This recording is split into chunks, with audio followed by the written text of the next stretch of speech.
भगवान मिल जाएंगे, स्वर्ग मिल जाएंगे। आज तक भगवान पे रिसर्च होता रहा है, भविष्य में भी होगा। भगवान मिले न मिले, लेकिन अम्बेडकर कहने से आपको मोक्ष, आपको स्वतंत्रता, आपको समानता, आपको अधिकार जरूर मिल जाएगा।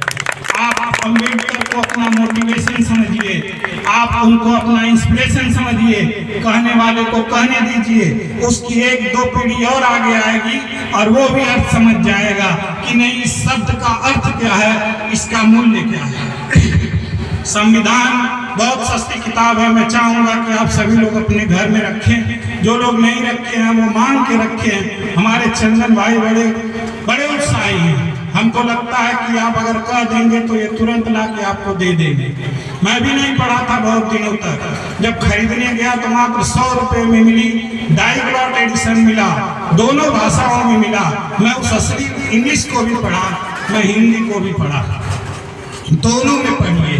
किसी मंत्र में ऐसी शक्ति नहीं है भारत में कि अगर आप पहली लाइन से पढ़ दें, हम भारत के लोग, हम भारत के लोग कहने में ही आपको गर्व का अनुभव होगा।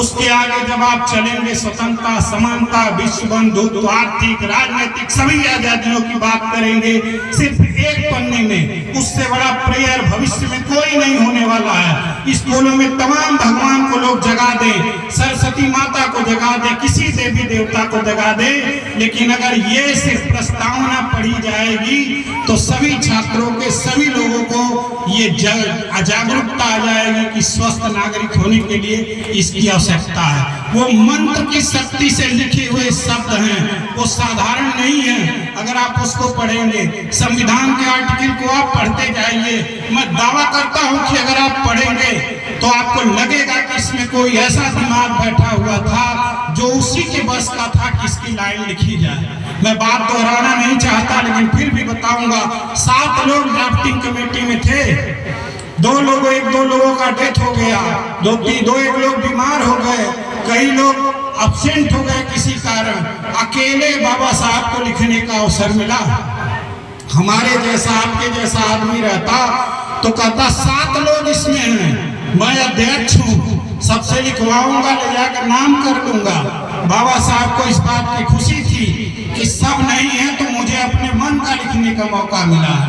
और इतना बढ़िया संविधान लिखे कि आपको एक बार फिर याद दिलाऊंगा, आप बाइबल पढ़ के क्रिश्चियन हो सकते हैं, आप कुरान पढ़ के अच्छे मुसलमान हो सकते हैं, आप वेद पढ़ सकते हैं, आप गीता पढ़ सकते हैं, पुराण पढ़ सकते हैं, कि अच्छे हिंदू हो सकते हैं, लेकिन जब तक आप संविधान नहीं पढ़ेंगे एक अच्छे नागरिक नहीं हो सकते।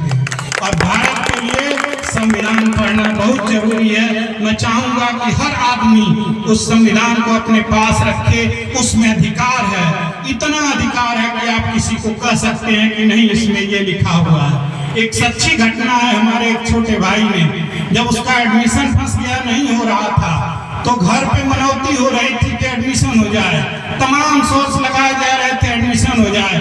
हमसे हार कर कहा कि भैया अब एडमिशन नहीं होगा, क्योंकि ये नियम है, 4 साल में एमए करना है, मैं 4 साल पूरा कर चुका हूँ। मैंने उसको कहा एक पत्र लिखो, संवैधानिक अधिकारों की बात लिखते हुए रजिस्ट्रार को वो पत्र दे के तब चले आना और कहना कि अब नहीं होगा। वो पत्र दिया, रजिस्ट्रार पत्र लिया तो कहा कि किस वकील से लिखवाए हो। उसको क्या पता कि दुनिया का सबसे बड़ा वकील वो चीज लिखा हुआ था। और उसके बाद उसका एडमिशन उस नियम को तोड़ के हुआ कि 5वें साल में बीएमए होगा। एक पेपर छपता था, अकेले छात्र था, बीएचयू जैसे विश्वविद्यालय में उसने अपना पूरा कोर्स किया और वो आज प्रोफेसर है। वो संविधान की देन थी, मान मनौती तमाम चीजों की देन नहीं थी। मैं अब आपको एक और बात कहना चाहूंगा लास्ट में आते आते। गांधी पूना पैक्ट बहुत अच्छे से आप लोग सुने होंगे, जाने होंगे, पढ़े होंगे, मैं भी उसको थोड़ा सा देखा हूँ।